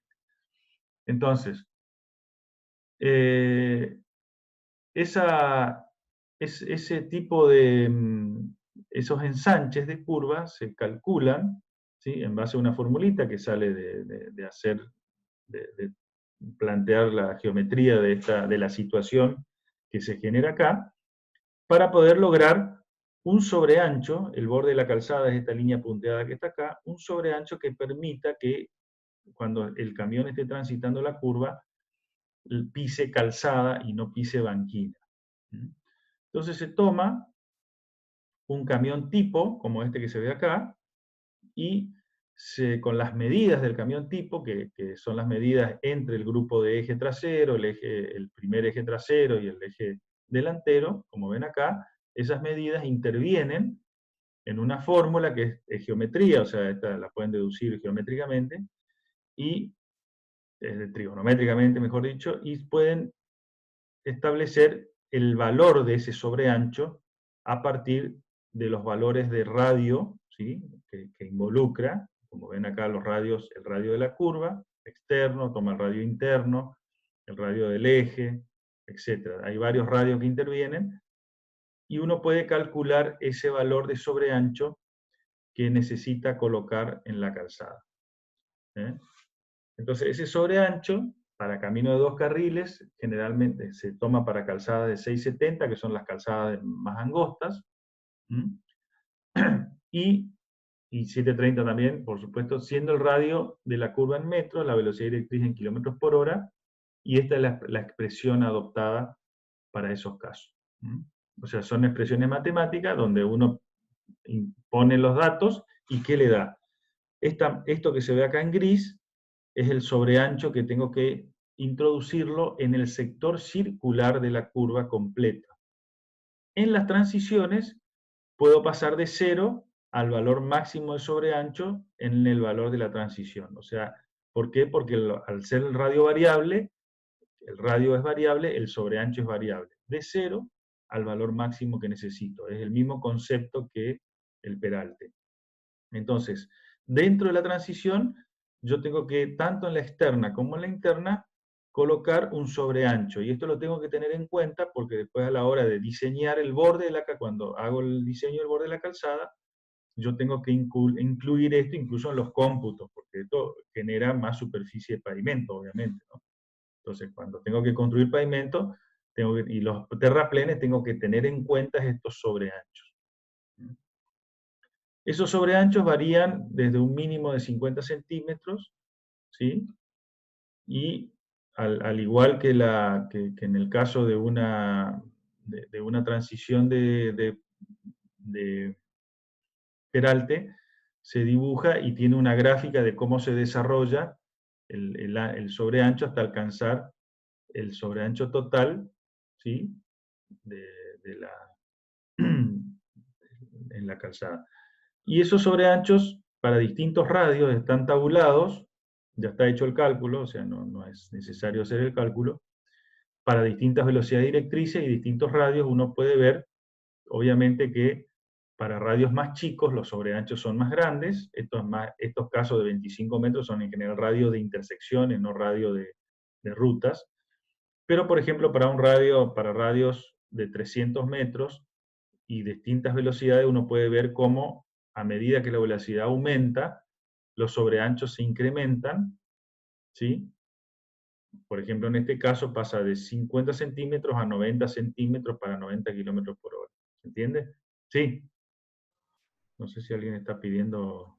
Sí. Tulio. Sí. No, te decía, yo imprimí todo el apunte pero esa tabla no está por lo menos a mí no me salió dentro de lo que es el apunte. Fíjate, ahí tenés la hoja, es 346.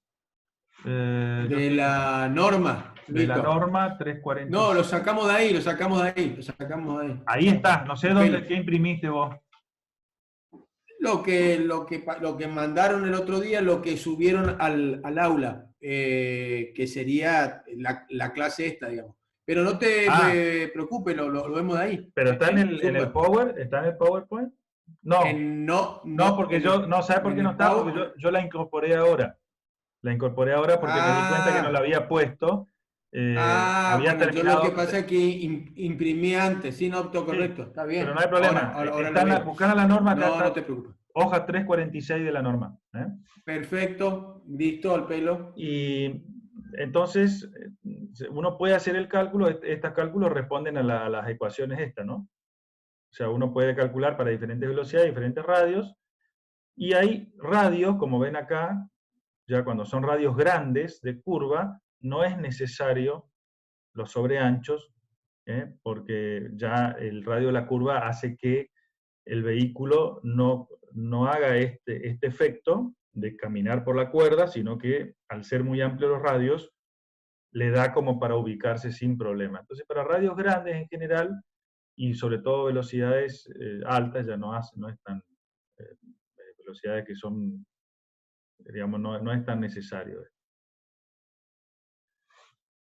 El próximo punto que en algún momento alguien me había preguntado, la clase anterior, era el tema de la visibilidad en curvas horizontales.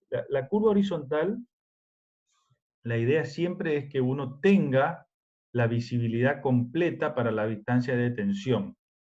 ¿Sí? ¿Eso qué quiere decir? Que si yo estoy transitando la curva, no necesariamente, obviamente, no voy a tener la distancia, la visión en curva, mi visión, sino que yo lo que voy a hacer es tener una visión de una cuerda que me va a permitir ver otro vehículo. ¿Sí? En este caso, fíjense, son dos vehículos que van en el mismo sentido. Vamos a suponer que, entonces yo tengo que tenerla, transitando por la curva, tengo que tener la posibilidad de ver, cuando miro hacia adelante, el otro vehículo y sobre el eje de la curva, o sea, el eje de mi carril, tengo que tener la posibilidad de tener la distancia de detención disponible. ¿Se entiende el concepto? O sea, la distancia de visión, esta que dice acá, esta cuerda, no es la distancia de detención. La distancia de detención se mide sobre el recorrido de la curva. Y lo tengo que tener disponible para frenar.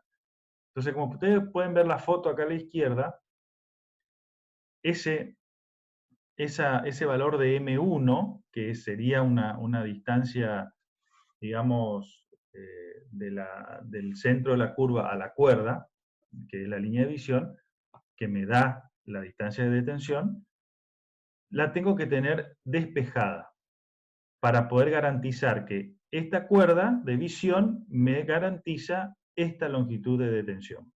Entonces, cuando tengo problemas, este obstáculo puede estar dado o bien por un talud que no está cortado, o sea, por o mal cortado, o bien por árboles, o bien por alguna obstrucción, por alguna casa, o algún cartel, o alguna cosa. Por eso a veces es tan importante en las curvas tener cuidado cuando uno mantiene, sobre todo cuando uno deja o no construir cosas en una ruta, dónde la va a dejar construir o qué es lo que en una curva tengo que tener despejado y disponible para que, si yo estoy parado acá en la posición de la foto, tengo que lograr ver, esto no tendría que estar, y tengo que lograr ver acá un vehículo que está en mi misma trayectoria o un obstáculo que esté en la misma trayectoria, para poder frenar a lo largo de este recorrido. Eso sale con esta ecuación, que también es una ecuación que sale de trigonometría, donde yo puedo incluir este radio al eje del carril, no el radio de la curva que se mide al eje del proyecto, sino el radio al eje del carril, que es este que está acá. ¿Sí? Y la distancia, interviene la distancia de visibilidad. Entonces, haciendo este pequeño cálculo, saco esta cuerda, cuánto tiene que tener, y yo tengo que medir en mi proyecto y garantizar después que esto esté disponible para que se pueda no tener obstrucciones como se ven acá, arbolitos o cualquier otra cosa. ¿Se entiende? Entonces, hay una gráfica bastante útil en la norma, donde a partir del radio del interior del carril, como se ve acá, uno puede sacar, ¿sí? Y para distintas velocidades de directrices, uno puede sacar cuál es la longitud M1 que tengo que tener desde el eje del carril, como está indicado acá, hasta el obstáculo, para poder garantizar esa distancia de detención en curva. Y acá le despejo la duda al que no sé quién era que me había preguntado alguna vez cómo era la distancia de visibilidad en curva o de detención, cómo se... Yo le había preguntado, profe, pasa que en nuestra zona, por ejemplo, teníamos radios tan grandes que por ahí me resultaba, o sea, esa distancia se veía bastante bien con radios tan grandes, entonces por ahí a mí me hacía ruido que no se pudiese sobrepasar, por ejemplo. Eso es lo que yo decía. Claro, yo entiendo eso. Lo que pasa es que el sobrepaso por ahí tiene que ver también con que cuando uno se va al carril izquierdo, a veces la visibilidad del que viene del otro lado depende, que no depende a veces de esto, sino de los vehículos que van adelante. ¿Sí? El vehículo que va adelante te está tapando y a veces es el que te obstaculiza ver qué está pasando. Depende de dónde está el vehículo posicionado. Si está muy cerca del principio de la curva, por ahí vos tenés tiempo de ver, pero si el tipo ya está ubicado más a la salida de la curva, a veces ya te está obstaculizando, o en el medio de la curva, por ahí no te va a permitir ver, y de hecho pasa porque muchos choques se producen de frente en curva, justamente porque la visibilidad ya no es un problema de este tipo, sino es que el vehículo que va adelante es el que te está tapando, sobre todo si es un camión. Si es un auto chico, vos podés ver a través ¿no es cierto? Más si vos venís en un auto un poco más alto, vos ves un poco más lejos, ves del otro lado del auto. Pero si el vehículo es un camión, muchas veces no ves lo que pasa adelante y cuando vos te largás a pasar ya lo tenés al otro de frente. Por eso el consejo es no pasen en curva, digamos, ¿no? Traten de no pasar. Bueno, pero en definitiva, esta grafiquita se usa para poder determinar esa cuerda, esa distancia necesaria para poder establecer cuál es la línea que yo tengo que tener, digamos, despejada para poder... y esto es muy útil en la parte de mantenimiento y de conservación, porque generalmente el proyecto arranca así, nace de esta forma, pero después a lo largo de los años de vida del proyecto, empieza a crecer vegetación, o por ahí se instala un choripán, o te venden la cubierta, o te venden el que te vende la porquería, qué sé yo, o alguno que construyó porque invadió la zona de camino, y eso genera problemas de seguridad importantes, ¿no? Que hay que tener en cuenta. Más allá de esta situación que se ve en la foto, que es una situación donde tendré que tener en cuenta de sacar esto, y por lo tanto en el movimiento de suelo, o en este caso de rocas, o sea, tendré que tenerlo en cuenta. Por ahí puede representar un volumen importante digamos, de plata, en el sentido de que hay que movilizar mucho suelo o mucho material para poder lograr este despeje. Bueno, algunas recomendaciones generales para curvas horizontales, y en general para el trazado horizontal, de diseño horizontal, es la estética económicamente es preferible, dice, que un trazado se adapte a los contornos naturales del terreno, que largas rectas. Esto es una utopía, pero la norma lo dice. A mi juicio es una utopía, es difícil de lograrlo. Esto no es Argentina, esto es Europa o alguna cuestión. Nosotros nos adaptamos sobre todo a las divisorias de parcelas, de chacras y qué sé yo, y caminos preexistentes. Entonces a veces es difícil lograr esta situación ideal.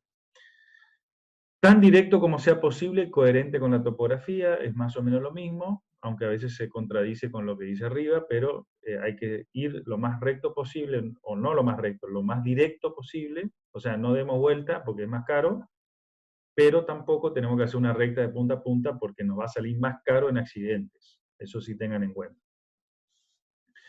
Requisitos de la distancia de visibilidad de adelantamiento requieren largas tangentes el adelantamiento. O sea, eso ya lo vieron cuando calcularon, o sea que hay que tener en cuenta que por eso les hice calcular ese valor justamente para la curva, ¿sí? O sea, yo le hice calcular un valor para la idea de qué pasa acá. O sea, a cuánto tengo que tener en cuenta, hasta dónde puedo permitir el sobrepaso y a partir de qué punto no puedo permitir el sobrepaso entre las curvas. Por eso le hice calcular en una curva a propósito de la distancia de adelantamiento, que siempre es lo más crítico. Digamos. En una recta larga no es crítica la situación. Todo es distancia de adelantamiento. Sí es crítico cuando algo me impone para adelante, bueno, hasta acá podés llegar y hasta acá no pases.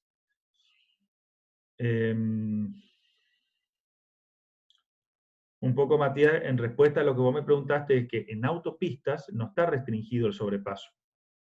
Porque ahí, al no tener restricciones desde el otro lado, o sea, de alguien que te venga de frente, la restricción, por más que vos estés doblando, aunque tengas restricción visual con un camión o lo que sea, vos ya sabés que no te vas a encontrar con nadie, digamos. Entonces, esa es la razón por la cual ahí no restringo nada, obviamente. La otra es, el empleo de un alineamiento sinuoso compuesto de curvas cortas debe evitarse. O sea, eso lo que le dice es no esté quebrando de cada rato y curvitas cortitas, taca, porque eso es también bastante molesto y no termina siendo, desde el punto de vista de seguridad, algo muy, muy bueno. En curvas cerradas no deben introducirse en los extremos de rectas largas. O sea, si venís de una recta larga, no metas una curva cerrada, porque lo más probable es que después tengan que poner el cartel que diga atención curva peligrosa, como les mostré al principio. Venís una recta de 10 kilómetros y te encontrás con una curva de 200 metros, y sí, seguro que lo vas a ir a buscar a todos del otro lado de la curva, porque ninguno va a doblar la curva. Curvaturas de curvas contiguas no deben ser diferentes entre sí, o sea, en situaciones de curva contra curva, como vieron, como les mostré acá, estas situaciones, los radios de una y de otra no deberían ser tan distintos entre sí.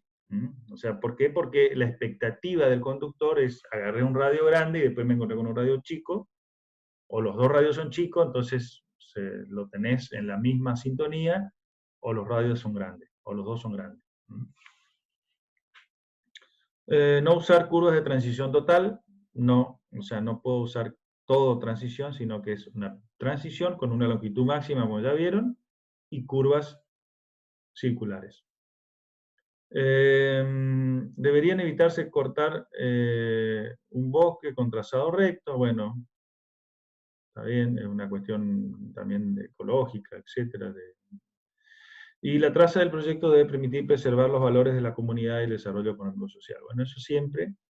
Una ruta es una obra de infraestructura bastante agresiva para el ambiente, aunque desde el punto de vista de lo que aporta después al desarrollo es muy bueno, pero la construcción de una ruta es una agresión al ambiente importante, ¿sí? Y permanente. Entonces hay que tener en cuenta siempre en la etapa de proyecto, tratar de no, si yo tengo un bosque o tengo una zona de árboles y la puedo evitar de alguna manera, o ir por el borde, no necesariamente tengo que cortarlo al medio.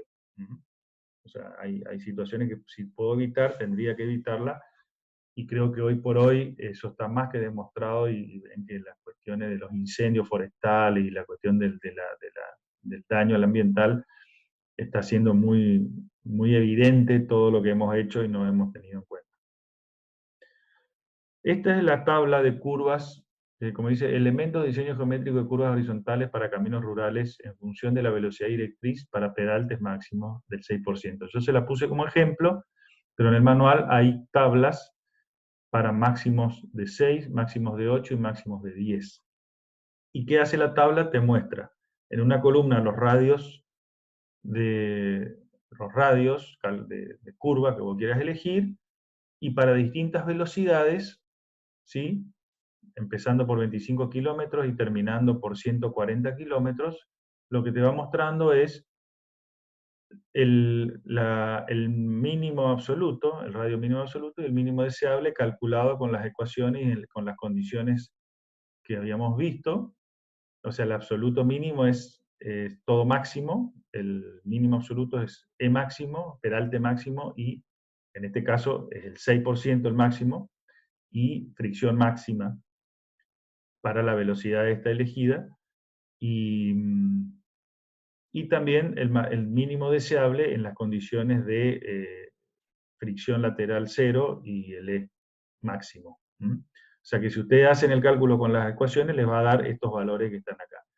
Y lo que le presenta acá, la tabla, es el peralte, para distintos peraltes, fíjense, arranca en 6, porque acá el 6 es máximo, arranca en 6, y para radios mayores, ese peralte va bajando, o sea, a medida que el radio crece, el peralte, la inclinación, la necesidad de inclinar la calzada es menor, para contrarrestar fuerza centrífuga, le da la longitud de transición, como dato ya calculado, y le da el sobreancho necesario, ¿sí? Acá, en función de los radios. Entonces, qué sé yo, tomémonos 25 km por hora, porque es una velocidad que no se usa generalmente para rutas. Vamos a tomar 100, vamos a ver el caso de 100. Para 100 km por hora, la velocidad media de marcha está calculada con la ecuación, o sacan de la gráfica que tienen en el manual, 84 km por hora. Y, por ejemplo, el mínimo absoluto son 450 metros de radio, de curva, y para el mínimo deseable son 935 metros, ¿sí? Entonces, el peralte, a partir, si el mínimo absoluto acá en este caso es 450 metros, claramente para 400 metros no tiene valores, porque ya el valor arranca en 500 metros. Entonces, para 500 metros, el porcentaje de peralte es 6%, porque el 6 es el máximo que te da la tabla, que esta tablita. Fíjense, la longitud mínima de transición es 70 metros, y tengo que hacerle un sobreancho de 0,7.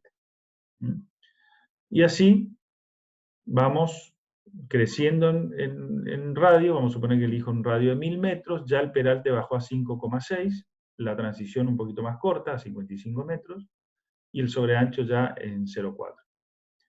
Si voy a radios de 1500 metros, el peralte está en 3%, 3,7, la transición se mantiene en el mismo valor, no cambia prácticamente hasta el final, y a partir de un cierto valor ya no hace falta sobreancho, como ven acá.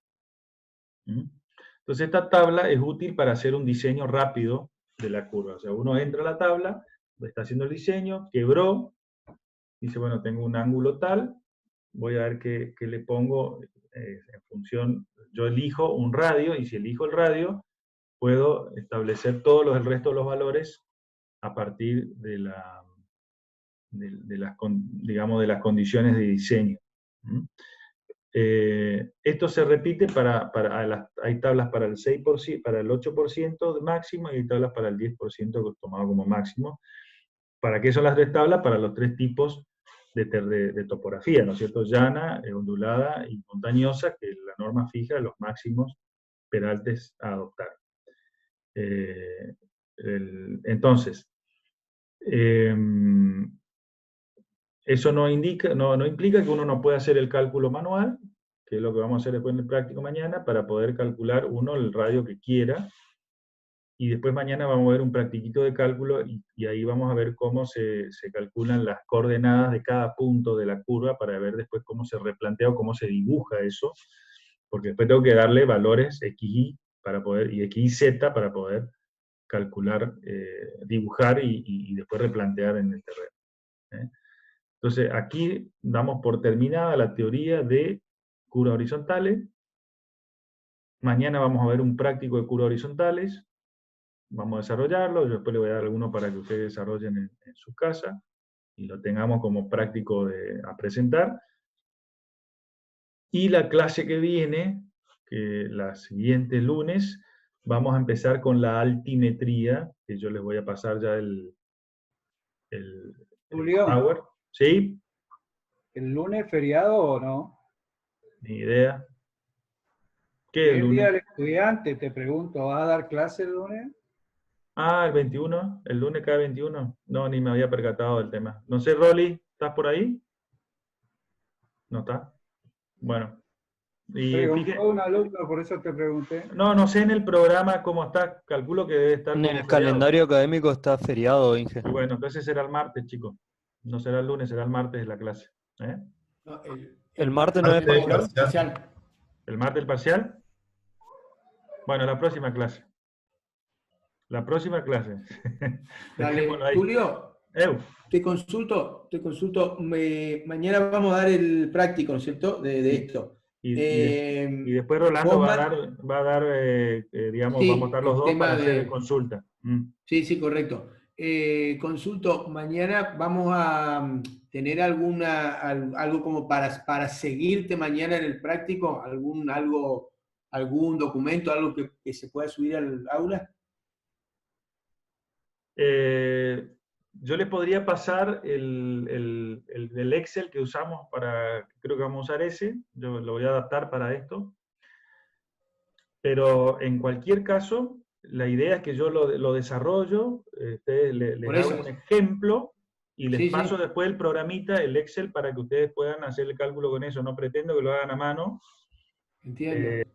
Es una tontería a esta altura de la vida y de las circunstancias. Sí, es interesante que ustedes en el Excel, que están todas las formulitas cargadas, lo vean cómo van. Los cálculos se hacen con las fórmulas que ya vieron. La diferencia es que ahí está ya automatizado el cálculo, uno puede meter los datos y puede calcular y es más piola, pero podría hacerlo a mano. ¿Sí? Mañana haríamos el cálculo en función de tu planilla Excel, ¿correcto? Exacto. Así es. Y después, con el programita que vos nos pases, nos vas a dar otro práctico para que podamos eso, yo le doy distintas alternativas y ustedes harán 2 o 3 cálculos como para que practiquen un poco.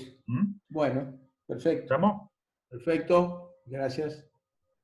Bueno, gente, entonces acá terminamos. Les paso la grabación ahora cuando la termine de procesar. Y respecto al Power que tenía, la única diferencia de esa planilla, pero la encuentran en el manual, así que sacamos el manual. Yo le diría que los Power lo pueden hacer un bollito y tirarlo y me lean el manual, claramente. No, era simplemente por el tema de las tablas, pero de ahí vamos a sacar. No, te diría así que a futuro no se guíen con esto, guíense con las normas, muchachos. Es lo más sano. Seguro. Gracias. Bueno, listo. Chao, chao. Hasta luego.